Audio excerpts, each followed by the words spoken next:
A tingling warmth passed through Joan's body as she crossed the border's plain, so different from other places she'd been with a similar boundary. The metaphysical ward was common, often found surrounding an area protected by a binding witch or a coven magically bound to its land.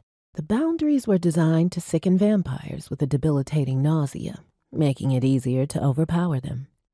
In Joan's experience elsewhere, the wards were icy cold.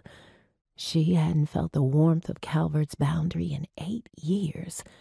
Nervousness roiled her insides, but Joan wasn't the same kid who'd left her binder witch roots behind to become a war witch instead. What did she have to be nervous about? The only person who could truly judge her wouldn't be waiting. She blinked away tears. For so long, her father had been a constant, though they hadn't spoken in years. How many times had she argued in her own mind with her father as a foil? The thick woods on both sides of the highway were soon broken by a few small homesteads. These houses used to look more inviting, but now they were boarded up, their fences fortified against invasion, the kind of homey touches that had given Calvert its personality. Flower-lined driveways and front-lawn vegetable gardens were all gone. Most of the businesses in town had locked down for the night, though the sun hadn't yet set. A few more doors closed as Joan drove the streets in silence. She noted how many storefronts had shut down for good in her absence, the buildings now covered in graffiti.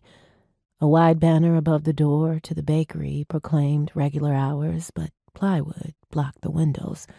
The florist had been closed a long while, if the burnt-out entryway was any indication. On one side of the town square, the fire station sat next to the small sheriff's office.